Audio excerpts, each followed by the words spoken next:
ஆசிரியர் பெருமக்களுக்கு வணக்கம். ஆசிரியர்கள் எங்கே தோற்று போகின்றனர்? ஒரு தொடக்கப்பள்ளி ஆசிரியருக்கு பிரச்சனை என்று வரும்பொழுது அவர் தொடக்கப்பள்ளியா, ஆரம்ப பள்ளியா, கூட்டணியா, எஸ்எஸ்டிஏவா, மன்றமா என பார்த்து பிரிந்து நிற்கும் பொழுது ஆசிரியர்கள் தோற்று போகின்றனர். ஆசிரியர் இனத்திற்கு ஒரு பிரச்சனை என்னும் பொழுது அது இடைநிலை ஆசிரியருக்கா, பட்டதாரி ஆசிரியருக்கா, முதுகலை பட்டதாரி ஆசிரியருக்கா, தலைமை ஆசிரியருக்கா என பாகுபாடு பார்க்கும் பொழுது ஆசிரியர்கள் தோற்று போகின்றனர்.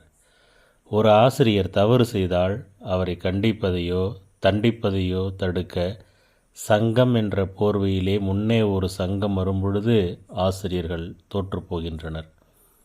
தவறே செய்யாத ஆசிரியர்கள் பாதிக்கப்படும் பொழுது நமக்கேன் வம்பு என பிற ஆசிரியர்கள் ஒதுங்கி நிற்கும் பொழுது ஆசிரியர்கள் தோற்று போகின்றனர்.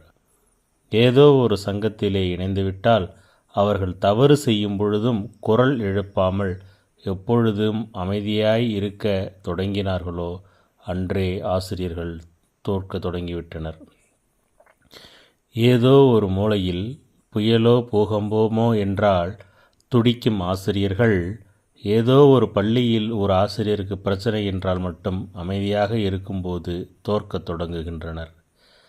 கல்வி முறையிலோ கற்பித்தல் முறையிலோ ஒரு மாற்றம் வரும்பொழுது அது சரியா அது தவறா என விவாதிக்காமல் அனைத்திற்கும் தலையாட்டும் பொழுது ஆசிரியர்கள் தோற்று போகின்றனர். சக ஆசிரியரினுடைய திறமையை பாராட்ட மனமின்றி புறம்கூறத் தொடங்கும் பொழுது ஆசிரியர்கள் தோற்று போகின்றனர்.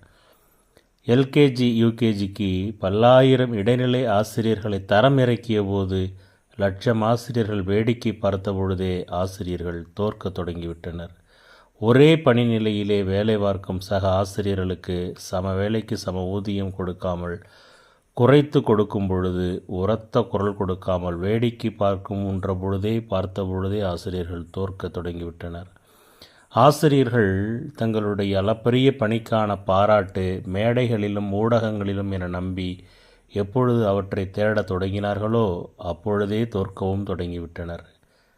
கல்வி முறையில் உள்ள பிரச்சனைகளை உணராமல் அங்கன்வாடிகளை தொடக்க நிலையும், தொடக்க நிலையை நடுநிலையும், நடுநிலையை உயர்நிலையும், உயர்நிலையை மேல்நிலையும் மாற்றி மாற்றி குறை சொல்ல தொடங்கும் போதே ஆசிரியர்கள் தோற்க தொடங்கிவிட்டனர். ஊதியத்தை வைத்து பதவியை வைத்து என்றைக்கு ஆசிரியர்கள் தங்களை தரம் பிரித்து பழகத் தொடங்கினார்களோ அன்றே முழுவதும் தோற்க தொடங்கிவிட்டனர்.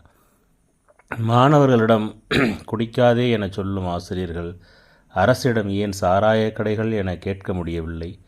சுற்றுச்சூழல் காப்போம் என கற்றுத்தரும் ஆசிரியர்கள் அரசிடம் ஏன் பிளாஸ்டிக் தொழிற்சாலைகள் என கேட்க முடியவில்லை. தவறு என தெரிந்தும் நமக்கேன் வம்பு என ஆசிரியர்கள் ஒதுங்கத் தொடங்கிய நாட்களிலேயே ஆசிரியர்களை தோல்விகளும் துரத்த தொடங்கிவிட்டன. உண்மை என்னவெனில் தோல்வி என்பதே இல்லை, எல்லாம் தற்காலிக பின்னடைவுதான். ஆனால் தற்காலிகம் நிரந்தரமானால் அதுதான் தோல்வி. எனவே தோல்விகளை தகர்த்தெறிய புரட்சிகரமான சிந்தனைகளை உடைய ஆசிரியர்கள் இனியாவது ஒன்றிணைய வேண்டும்.